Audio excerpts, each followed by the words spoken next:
Salut les furieux, et ben je suis très content de vous retrouver aujourd'hui en direct. Vous le voyez derrière moi de la piste où je roule, évidemment vous en doutez, ça va être une vidéo voiture RC aujourd'hui. Alors cette vidéo fait suite à une vidéo que j'ai faite il y a un mois et demi je crois. Regardez, vous vous rappelez de la ZD Racing Buggy? Et ben on va reprendre la même équipe, une équipe qui gagne, pour passer aujourd'hui, alors attention, la boîte est grande, voilà, à la version Truggy. On va essayer de découvrir ce qu'est un Truggy par rapport au Buggy. On va voir si cette ZD Racing est aussi efficace que sa petite sœur en version Buggy, parce que croyez-moi, j'en suis très content. Alors, dans cette vidéo, qu'est-ce qu'on va découvrir? On va découvrir ce qu'il y a dans la boîte, on va voir les données techniques, et ensuite on ira rouler un petit peu sur le terrain qui est derrière moi, histoire de tester cette machine que je modifierai un tout petit peu. Vous verrez, je changerai juste les pneus et on ira tourner sur le circuit derrière. Allez, je vous en dis pas plus, on y va.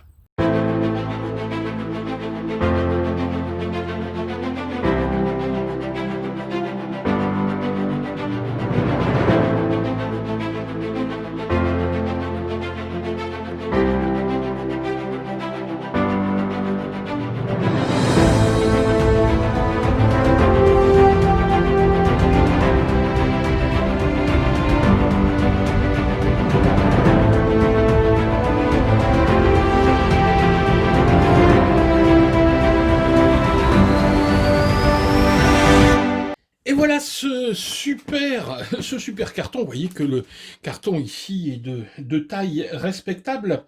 Alors, première chose, moi, sur lequel je revenir, c'est justement ce carton. Vous voyez qu'il est quand même cabossé. Il est cabossé de partout. Pourquoi? C'est tout simple.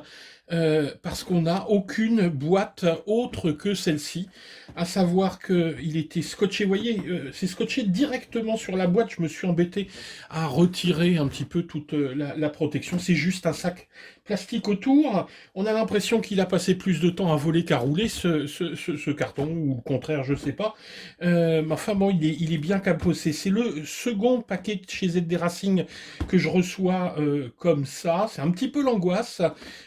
Je l'ai quand même ouvert pour vérifier s'il n'y avait pas de casse à l'intérieur. Tout va bien, donc visiblement le déplacement se fait correctement. Mais bon, on sent que la manutention s'est faite de façon un petit peu violente, mais tout est bien à l'intérieur. Allez, on va ouvrir ça. Je vous fais pas le passage du carton, hein. Il y a la photo de la voiture dessus, c'est tout. Nous, ce qui nous intéresse est à l'intérieur. Allez, on ouvre et là, waouh. Il y a pas mal de choses à l'intérieur. Alors, bon, on va regarder. Classique ici, la notice du Truggy. Donc c'est un Truggy 1/8. Un Truggy, qu'est-ce que c'est? C'est tout simplement un buggy élargi, vous voyez, avec des voies beaucoup plus larges et des pneus différents. D'ailleurs, sur la photo ici, sur le dessin, c'est pas les pneus qu'on a dans la boîte. Mais moi, ça, je serai obligé de les changer, vous verrez dans la suite de la vidéo. Donc la notice, tiens, je l'ouvre parce que c'est vraiment un élément extrêmement important, cette notice, pour une raison toute simple qu'on va découvrir ensemble. C'est que dans la notice, j'espère, on a, voilà, on a tous les schémas techniques pour l'entretien. Alors ça, c'est vraiment essentiel si vous voulez mettre, et il faudra le faire, les mains dans le cambouis. Quand je dis le cambouis, c'est l'huile et la graisse, hein. Vous allez vous salir les mains, à moins que vous n'utilisiez votre buggy juste pour faire le tour de la maison. Mais si vous voulez l'utiliser correctement, il y aura forcément de la maintenance à faire. Ça fait partie du loisir, ça fait partie du jeu, et ça, il faut le savoir. Si vous n'avez pas envie de faire de mécanique, ne faites pas de voiture en 1/8, parce que vous allez pleurer, hein. À moins que vous ayez quelqu'un qui vous fasse la mécanique, hein, bien sûr. Donc vous avez tous les schémas techniques, et surtout également, et ça c'est à la fin, voilà. Alors ça, c'est vachement bien fait chez ZD Racing.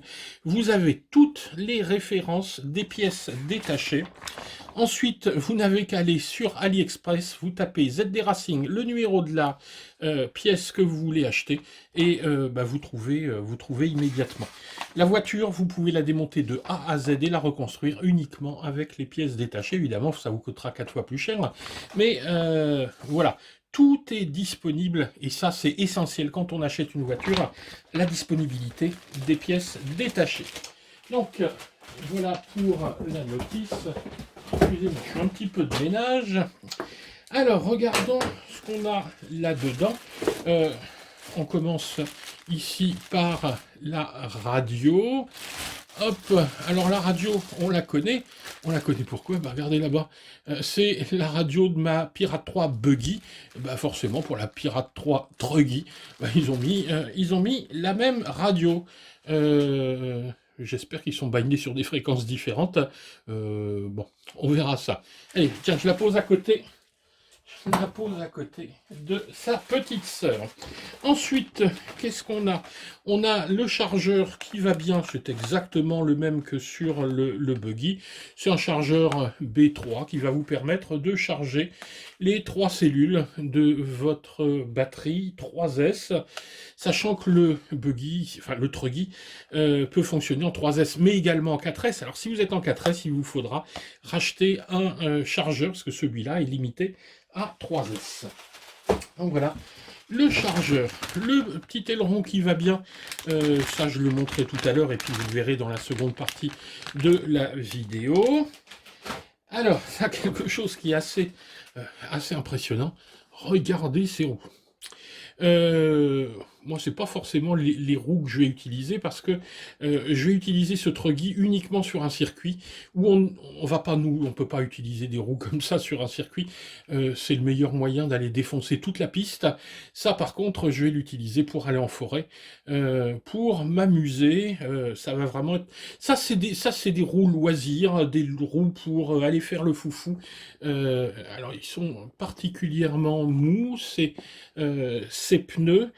Moi, je vais utiliser quelque chose d'un petit peu différent que je vous montrerai après. Moi, j'utilise sur la piste des pneus de marque Sismic qui sont dédiés justement au truggy.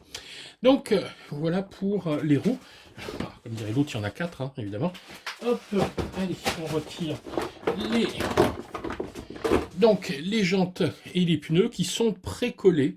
Hein, précollés qui sont collés. Hein. Une petite notice ici pour la radio. Je vous conseille de la lire, mais je vous montrerai un petit peu le fonctionnement de la radio après. Et voilà. Et là, on a le châssis. Hop, avec les petites protections qui vont bien sur les fusées. Alors, je les retire, ces petites protections.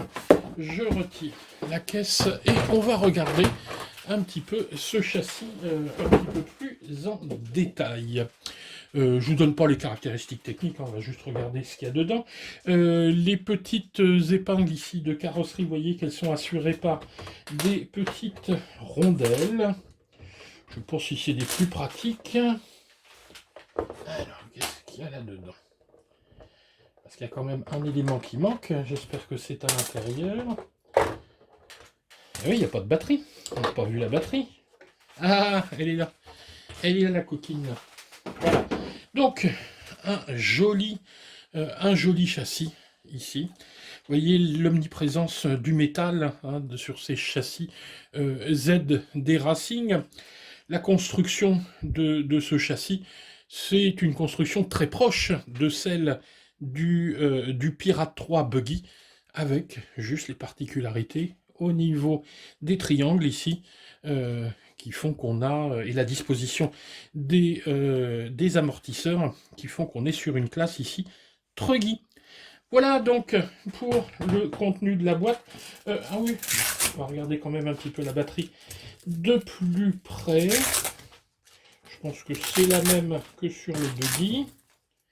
Alors, si vous n'avez pas vu la vidéo sur le buggy, je vous mets le lien en description. Vous pourrez aller voir les différences et les points communs. Voilà pour la batterie, c'est une 3S en 5000 mAh, c'est exactement la même que sur le buggy, sauf qu'ici elle a un petit autocollant dessus que n'avait pas l'autre, qui était juste toute noire. Voilà donc pour le contenu de cette boîte. Je vais monter les roues et puis on va regarder un petit peu plus en détail les données techniques de ce super Truggy ZD Racing. Allez, on y va, c'est parti. Voilà, le Truggy est enfin prêt, il n'y avait pas grand chose à faire. Mettre l'aileron, installer les pneus, et puis bah, c'est tout ce qu'il y avait à faire. Même si quand même ça n'a pas été si simple que ça, dans le sens où quand j'ai voulu monter les pneus, bah, je me suis aperçu que les empreintes à l'intérieur des exas bah, étaient un petit peu étroites. Il a fallu usiner un petit peu, rentrer un peu en force les écrous à l'intérieur pour que les roues passent. Bref, c'est monté un petit peu en force, un petit peu dommage, d'autant que ça ne vient pas des écrous, vu que d'autres pneus, eux, montent sans souci. Donc ça vient vraiment des jantes qui ont été, bon, peut-être usinées un petit peu à la va-vite. De toute façon, les pneus, on va le voir un petit peu plus tard, sont des pneus qui sont vraiment basés loisirs pour ce qu'on appelle le bâche, aller faire des sauts, aller faire les fous en forêt. Pour la piste, ça va être un petit peu plus délicat vu la nature des crampons. Alors, bah tiens, on va se débarrasser un petit peu tout d'abord de la télécommande. La télécommande, bah, vous la connaissez. Bah oui, regardez là-bas, je vous ai ressorti la Pirate 3. C'est exactement la même télécommande. Donc je ne vais pas vous la détailler, vous irez revoir dans ma revue de la Pirate 3 un petit peu le fonctionnement de cette télécommande. Je vous rappelle juste que c'est une télécommande qui a 4 voies, même si on n'en utilise ici que 2. On peut installer une 4e voie ici avec un inter. On trouvera également, si on soulève le petit capot, tout d'abord, les petits interrupteurs qui vont permettre les reverse sur la voie des gaz et la voie de la direction, et 2 petits boutons qui vont permettre le trim et le dual rate, c'est-à-dire donner plus ou moins d'amplitude au mouvement, soit sur la direction, soit sur la gâchette, donc pour limiter la puissance de la voiture. Voilà, on passe rapidement sur cette radio, c'est pas forcément ce qui va nous intéresser aujourd'hui. Je la pose là-haut. Alors, ce qui va nous intéresser aujourd'hui, c'est d'essayer peut-être de faire une comparaison avec le modèle que je vous avais présenté précédemment et ce Truggy. Pourquoi cette comparaison? Eh ben, pour une raison toute simple, c'est qu'en fait, c'est le même modèle. Pourtant, quand on regarde les deux voitures, on a quand même une impression très nette de différence, notamment avec la taille de ces deux machines. Et pourtant, quand on y regarde bien, quand on regarde le contenu, regardez, je vous mets une petite photo ici avec les deux écorchés, ou les deux éclatés, je ne sais pas comment on dit, de ces deux voitures. On s'aperçoit quand même qu'il y a un certain nombre de pièces communes, notamment au niveau de l'amortissement, au niveau des différentiels. Il y a plein de points communs entre ces deux véhicules. Et moi, c'est vraiment ce qui m'a intéressé. Et c'est pour ça que j'ai choisi ce modèle-là. Parce que je voulais pouvoir aller rouler à la piste en étant certain d'avoir toujours un véhicule en état de fonctionner et d'avoir la possibilité de prendre des pièces sur l'un et de les utiliser sur l'autre et de passer de l'un à l'autre pour être sûr d'avoir toujours une voiture en état de fonctionner. Parce que le problème, vous le savez, avec des véhicules qui viennent de Chine, bah, les pièces, c'est 3 semaines hein, pour les avoir. Donc si vous voulez pas rester 3 semaines sans rouler, bah, soit vous avez des pièces de rechange, soit vous pouvez utiliser ce type de solution, c'est-à-dire 2 véhicules en passant les pièces de l'une à l'autre. Bon, c'est vrai que c'est une solution un petit peu coûteuse, mais bon, moi j'ai eu l'occasion de le faire, donc j'en profite un petit peu. Alors, on va regarder ce qu'il y a donc à l'intérieur de ce Truggy. on retire les agrafes. Comme je vous le disais dans le unboxing, il y a des petites rondelles. Ça, faudra trouver une solution. Je sais pas, les coller peut-être sur la carrosserie, parce que c'est sûr et certain, au bout d'une ou deux séances sur le terrain, c'est le meilleur moyen de les perdre. Ça, c'est ce genre de truc qu'on perd assez facilement sur le terrain. La carrosserie en Lexan. Alors moi j'ai été étonné sur la Pirate 3, sur l'autre modèle, de la solidité de la carrosserie qui a quand même pris des gadins et des gadins. Et bon, j'ai quelques petites cassures que j'ai réparées assez facilement, mais la carrosserie, c'est toujours la carrosserie d'origine. On la trouve évidemment en pièces détachées pour... bon, je sais pas, une petite quinzaine d'euros. Là, c'est pareil, c'est la vaut 17. On remarque d'ailleurs qu'elle était prévue avec une ouverture pour le modèle thermique, hein, pour le passage du moteur thermique. Contrairement à la Pirate 3, on n'a pas d'ouverture pour l'antenne, juste un pré-trou ici, il faudra percer. Moi, je ne vais pas m'embêter, je passerai l'antenne à l'intérieur, parce qu'en fait, ça n'apporte pas grand-chose de sortir l'antenne quand vous roulez sur un circuit, parce que vous n'êtes jamais à plus de 50 mètres. Hein.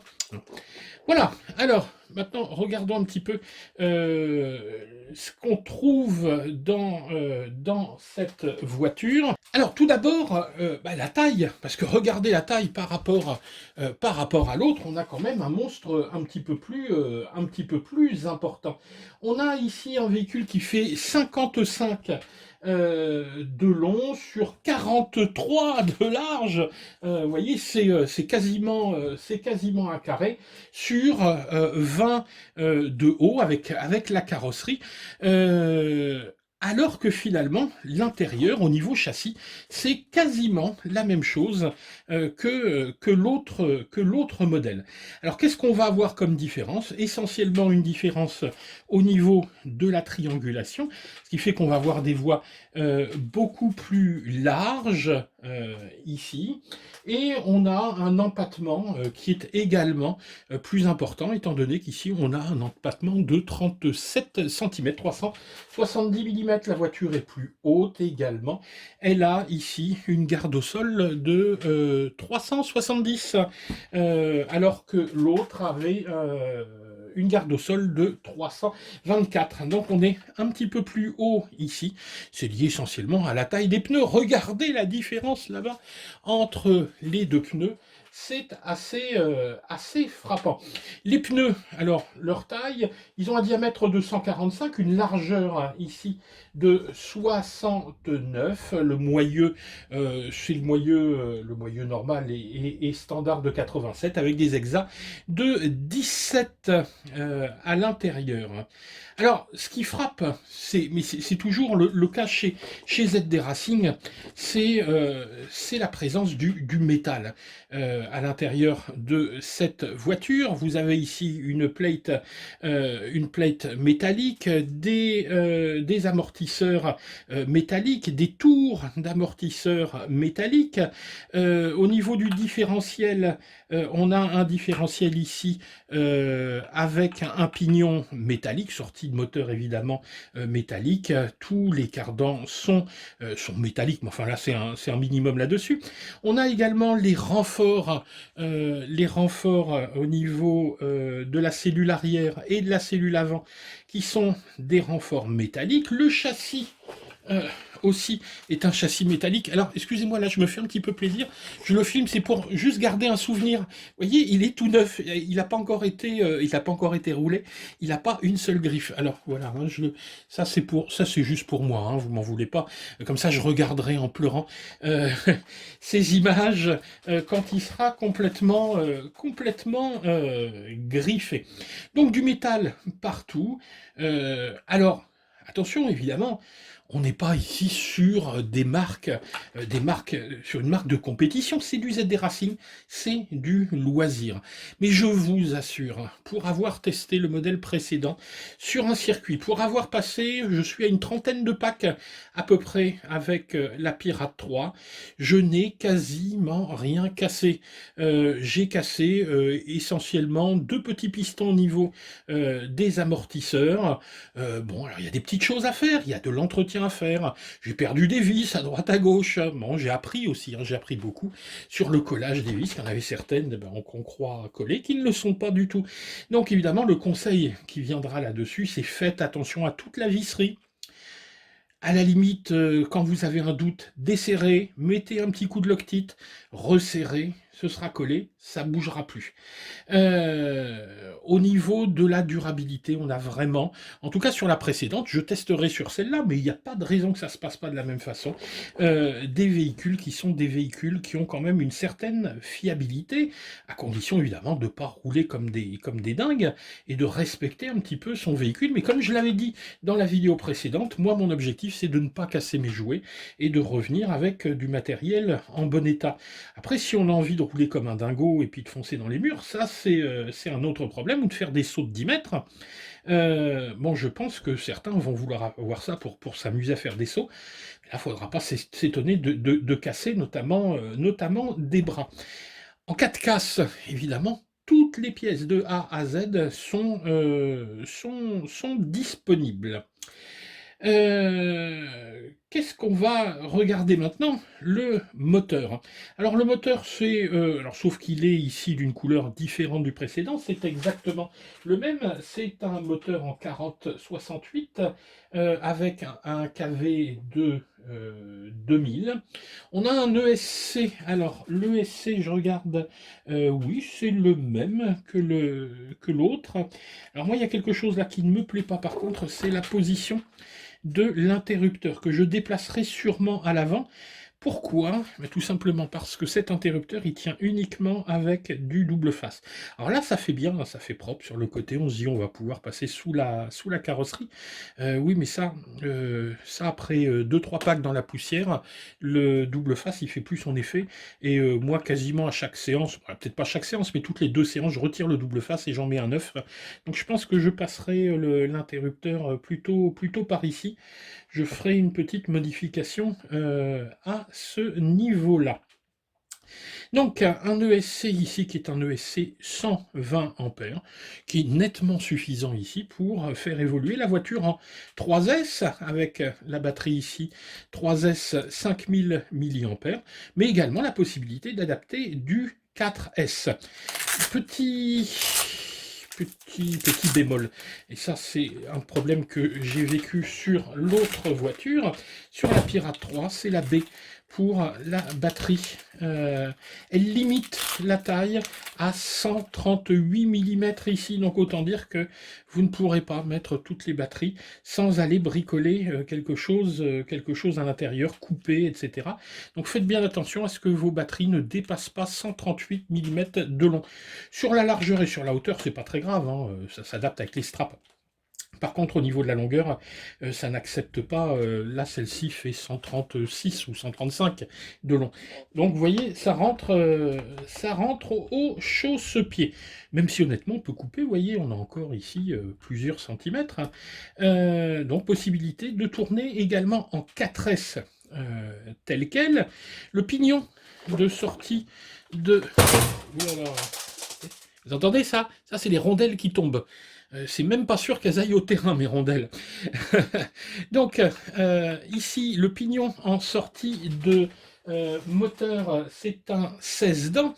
Et on trouve en pièces détachées les pignons entre 13 et 17 dents, ce qui va permettre de pouvoir changer les pignons.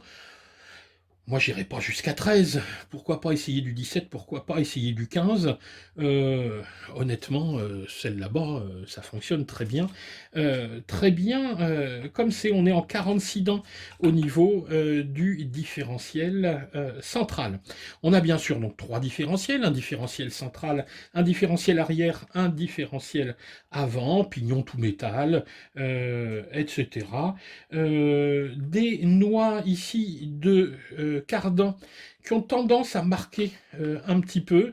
Moi, j'ai changé après 30 packs sur celle-ci. J'ai changé celle du différentiel central, si je ne dis pas de bêtises. Attendez, je suis en train de réfléchir. Non, j'ai changé les noix au niveau du différentiel arrière et du différentiel avant, parce qu'au niveau du différentiel central, ça ne bougeait pas, et là, ça commence à marquer un peu. Je vais changer celle-là également. Ça coûte la paire de noix coûte 3 euros, je crois. Ça, c'est des choses qu'il faut avoir en pièces détachées, il me semble. Qu'est-ce qu'on va dire d'autre au niveau du récepteur? On a un récepteur qui est un récepteur 3 voies. Je crois, en fait, je vais être honnête, je ne l'ai pas, je ne l'ai pas ouvert sur l'autre et je ne l'ai pas ouvert sur celui-ci. C'est intéressant de pouvoir l'ouvrir pour récupérer une petite fiche pour aller programmer. Il y a possibilité d'acheter une carte de programmation pour programmer le SC et modifier un certain nombre de paramètres. Le cutoff, la puissance de freinage, le neutre, etc.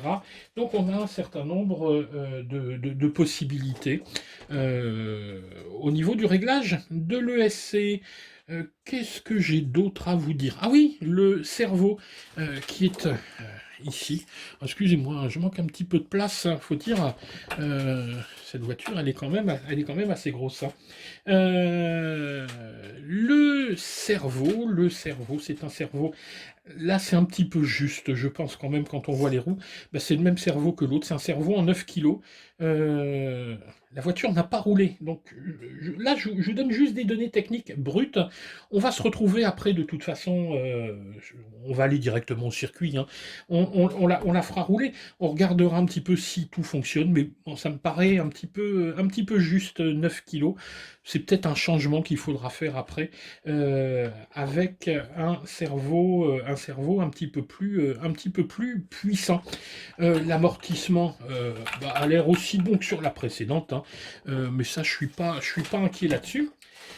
Ce que je vais faire maintenant, c'est régler un petit peu un certain nombre de paramètres, parce qu'on peut régler beaucoup de choses là-dessus. On va pouvoir régler l'ouverture, ici, hein, le pincement à l'arrière. On va pouvoir régler le carrossage, c'est-à-dire l'inclinaison des roues sur le côté. On va pouvoir régler également la garde au sol, la dureté des amortisseurs. Bref, régler le châssis, je dirais avec des paramètres de base, et ensuite on a la possibilité de les faire évoluer. On a des barres anti-roulis également. Alors par contre, elles ne sont pas réglables, hein, ces barres anti-roulis, à l'avant et à l'arrière. Barre Ackermann ici, réglable, métallique. Qu'est-ce que j'ai d'autre? Je regarde, hein, je regarde ce que je peux vous raconter. Voilà, bon, c'est à peu près tout. De toute façon, si vous avez des questions hein, sur les données techniques, vous retrouvez ça sur la fiche technique. Je vous mettrai une petite fiche d'ailleurs de comparaison entre les deux voitures. Je vous ai préparé un petit tableau avec les données techniques. Je vous mettrai ça en description. Je vous ferai un Google Doc là-dessus. Ah oui, petite chose, moi, que je vais faire pour aller rouler directement sur circuit. Je vous laisse imaginer que aller bousiller un circuit avec des crampons comme ça risque de pas être trop bien vu. Donc voilà, moi je vais rouler avec ça, c'est-à-dire des pneus d'une marque qui est assez extraordinaire. C'est une marque française. Alors ceux-là, faut les soutenir, hein. Si vous achetez des pneus, de toute façon, il y a pas à tortiller. C'est ceux-là, c'est des Sismic. Alors, ce pneu-là, c'est un pneu qui a été développé uniquement pour ces modèles, pour les truggy. C'est le Rapid T pour Truggy. Alors, ça, c'est la Rolls-Royce du pneu. Ça coûte un petit peu cher, ça coûte une trentaine d'euros à peu près la paire de pneus montés sur jantes et collés avec des inserts à l'intérieur, c'est-à-dire qu'il y a une mousse à l'intérieur. Bref, de toute façon, vous n'avez qu'à les installer, vous n'avez pas à les coller, etc. Donc c'est vrai qu'il y en a pour 60 balles de pneus, hein, mais si vous roulez sur circuit, c'est indispensable. Ça métamorphose le fonctionnement de la voiture. On a un grip, on a une réactivité avec des pneus comme ça, qui n'a vraiment rien à voir avec ces pneus d'origine, qui eux sont sans doute très bien, mais pour aller s'amuser, on est dans une optique de loisir. Mais si vous voulez tourner un petit peu sur un circuit, je vous conseille d'investir dans des pneus. C'est ce qu'on m'a conseillé quand je me suis inscrit au circuit où je roule maintenant. J'ai eu plein de bons conseils, donc essayez de vous rapprocher de gens qui ont des connaissances. Moi, je suis encore débutant en la matière. Voilà pour les données techniques de ce Truggy ZD Racing qui a l'air quand même assez prometteur, en tout cas sur le papier. On se retrouve, alors ce que je vais faire, j'installe les pneus ce soir, hein, et puis on se retrouve demain ou dans quelques jours sur la piste, et puis on va voir ce que donne cette voiture et on fera une petite comparaison. Je vous montrerai quelques tours de piste également avec l'autre. Allez, on y va et on se retrouve sur le terrain. Bien, voilà, donc je vous ai sorti ici les deux voitures ZD Racing en 1/8. Ici la Buggy, ici la Truggy. Vous voyez ici la grosse différence de taille entre ces deux véhicules et pourtant on est sur une même base de châssis. Sur la Truggy, vous avez vu par rapport à l'essai technique et au unboxing, j'ai changé ici les pneus pour une raison toute simple, c'est qu'on va aller tourner sur une piste et qu'elle est un petit peu détrempée ce matin, donc je ne veux pas tout bousiller, donc pas possibilité de rouler avec les grands crampons d'origine. Donc ici des pneus sismiques qui sont vraiment des pneus de compétition vraiment géniaux, un petit peu chers mais super efficaces, en tout cas je l'espère. La voiture va faire ses premiers tours de roue sur la piste, elle n'a pas encore roulé, elle n'est pas réglée, on va la prendre stock, on verra ce qu'elle vaut et on fera une petite comparaison avec sa petite sœur, la Buggy 1/8 qui elle est réglée. Allez, on va rouler.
Et ben voilà une bonne petite séance. On a commencé, c'était un petit peu le bourbier, la piste s'est asséchée. Alors, mes conclusions un petit peu sur ce Truggy ZD Racing, ben, le moins qu'on puisse dire, c'est que vous l'avez vu, non réglé, sorti de boîte, et ben ça roule. C'est-à-dire que c'est vraiment, on a une prise en main qui est quand même beaucoup plus simple avec ce Truggy qu'avec le buggy, bah pour une raison toute simple, les roues sont plus grosses, les voies sont plus larges, donc on a une meilleure assise au sol, il se comporte bien. Vous avez quand même remarqué qu'il se dandinait un petit peu sur les remises de gaz et les freinages, ça il faudra revoir l'épaisseur, la viscosité de l'huile au niveau des différentiels. Ça, je pense que ce sera à faire rapidement, mais on a déjà de quoi s'amuser. Il n'est absolument pas réglé, j'ai réglé aucun carrossage, j'ai juste resserré un petit peu, redurci un petit peu les amortisseurs à l'arrière, mais vous avez vu, il roule tel quel. Avec le buggy, on a peut-être des trajectoires plus simples, en tout cas plus précises, même si, bon, moi, mon niveau, hein, ça fait 2 mois hein, que j'ai, 1 mois et demi, 2 mois que j'ai commencé à tourner ici sur cette piste. Avant, je n'avais jamais roulé sur piste. Donc avec ce buggy, on a peut-être des performances qui vont être un petit peu au-dessus, mais il est quand même plus difficile à prendre en main sur une piste. Après, si vous allez vous amuser près de chez vous, dans la forêt, sur la route, etc., les deux véhicules sont aussi bien l'un que l'autre. Alors, ma préférence, eh ben, je vous la donnerai un petit peu plus tard, mais je dois avouer là quand même qu'avec ce Truggy, sur la piste, j'ai pris beaucoup plus de plaisir au premier roulage qu'avec celui-ci, où il a fallu quelques packs pour le régler, afin qu'on puisse contrôler correctement les trajectoires. Donc bah voilà un peu ce qu'on pouvait dire sur ce Pirate 3 Truggy ZD Racing. Et bah, surtout, n'oubliez pas, hein, si vous n'êtes pas abonné, bah, abonnez-vous. Après avoir vu cette vidéo, ce serait sympa de nous mettre un petit pouce en l'air si ça vous a plu. Bah, si ça vous a pas plu, hein, vous pouvez mettre un pouce en bas, on commence à avoir l'habitude. Et puis surtout, le plus important, hein, ce sont nos liens. Si vous passez par nos liens, vous soutenez notre chaîne. C'est le seul moyen qu'on a de s'en sortir et continuer à vous présenter du super contenu comme cette voiture. Voilà, et ben, oh ben je vais peut-être aller refaire un petit pack. Allez, j'y vais. Ciao les gars!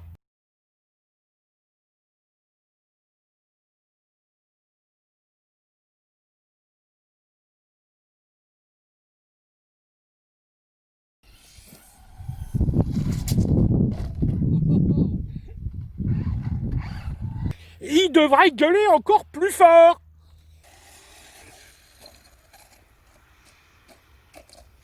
Badaboum, boum badaboum. Il fait chaud là-dedans.